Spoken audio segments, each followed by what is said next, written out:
สวัสดีค่ะฟู้ดทราเวลพารวยนะคะทำง่ายขายดีไม่มีเอานะคะวันนี้แนนมีเมนูง่ายๆมานำเสนอค่ะนั่นก็คือเมนูไข่ทรงเครื่องนั่นเองนะคะเชื่อว่าหลายๆคนเนี่ยน่าจะเคยได้รับประทานนะคะเป็นเมนูไข่ที่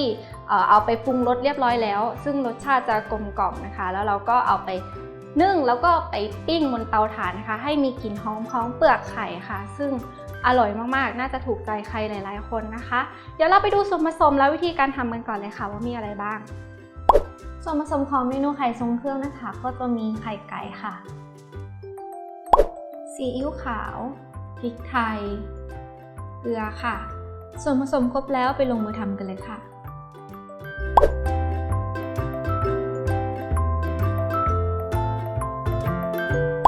ขั้นตอนแรกของการทำไข่ทรงเครื่องนะคะเราก็จะมาเริ่มจากการเจาะไข่นะคะให้เป็นรูเอาสันมีดนะคะเจาะแบบนี้ถ้ามีเศษไข่ลงไปไม่เป็นไรนะคะเดี๋ยวเราจะเอาไปกรองกันอีกรอบประมาณนี้ก็ใช้มือแกะก็ได้ค่ะให้มันมีรูพอที่ไข่จะรอดออกมาได้ประมาณนี้แล้วก็เขย่ามันออกมาค่ะ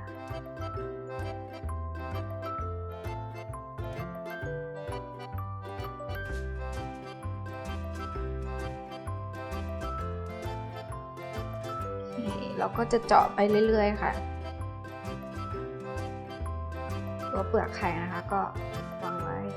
ก็เจาะอันต่อไปค่ะ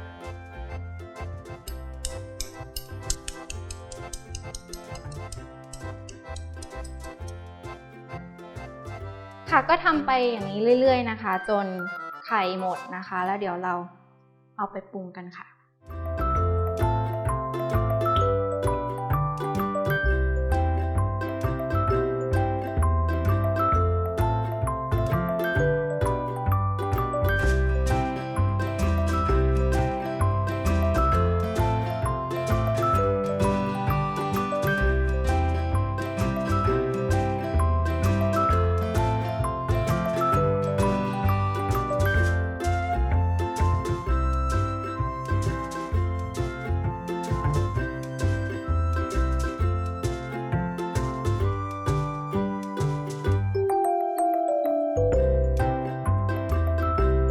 หลังจากที่เราเทไข่ออกมานะคะเราก็เอาไปกรองเป็นที่เรียบร้อยแล้วเพื่อให้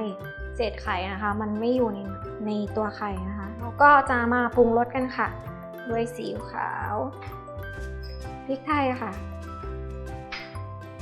แล้วก็เกลือเล็กน้อยนะคะก็คนให้เข้ากันเลยค่ะอาจจะไม่ต้องคนจนแบบว่าเป็นฟองอากาศมากนะคะเพราะว่าเวลาเราเอาไปนึ่งเนี่ยเดี๋ยวมันจะเป็นไข่จะออกมาไม่สวยค่ะคนแค่พอเข้ากันพอเข้ากันดีแล้วนะคะเดี๋ยวเราจะเอาไปหยอดใส่ตัวเปลือกไข่กันค่ะหลังจากเราปรุงรสไข่เสร็จแล้วนะคะเราก็จะมาหยอดกลับเข้าไปในเปลือกนะคะก็หาเป็นภาชนะที่มีปากแหลมนะคะจะได้หยอดง่าย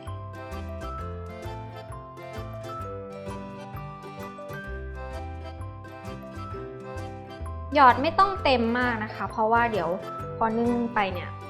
มันจะดันขึ้นมาอีก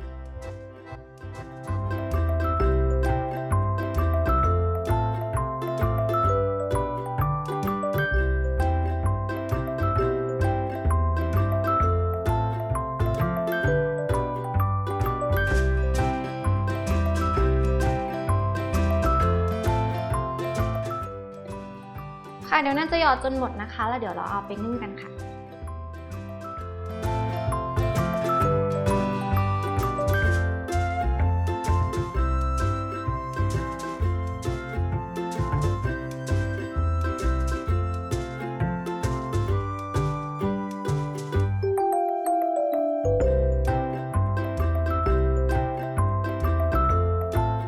หลังจากเราก่อไข่เสร็จแล้วนะคะเราก็จะมาเริ่มนึ่งกันเลยค่ะ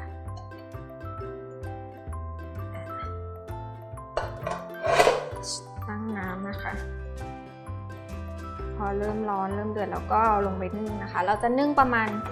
20-30 นาทีนะคะหรือกระทั่งจนมันสุกนะคะแล้วเดี๋ยวเรามาดูกันค่ะ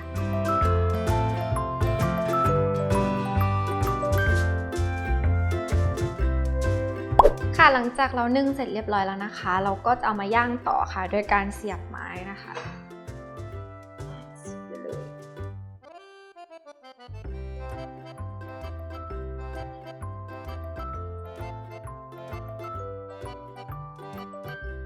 2 ฟองก็ได้ค่ะย่างเพื่อให้ไข่นะคะมีกลิ่นหอมของเปลือกไข่เวลามันโดนความร้อนมันจะมีกลิ่นหอมขึ้นมา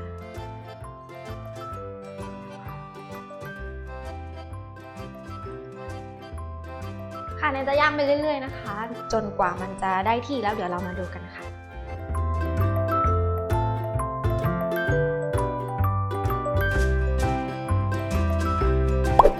เดี๋ยวเราลองมาแกะดูนะคะว่าด้านในจะเป็นยังไง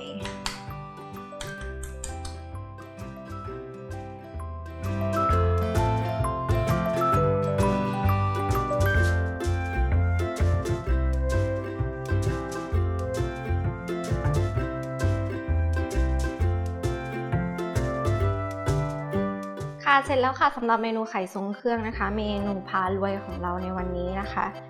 ก็สำหรับเมนูนี้นะคะต้นทุนอาจจะอยู่ที่ประมาณ4 บาทถึง 5 บาทนะคะอยู่ที่ว่าใช้ไข่เบอร์เล็กหรือเบอร์ใหญ่นะคะสำหรับราคาขายนะคะอาจจะขายเป็น3 ใบ 20หรือว่าใบละ10 บาทก็แล้วแต่ขนาดไซส์ของไข่นะคะลองเอาไปทำกันดูนะคะสำหรับอัตราส่วนและวิธีการทำนะคะสามารถติดตามชมได้ทาง foodtower.tv ค่ะสำหรับวันนี้นั่นไปก่อนสวัสดีค่ะ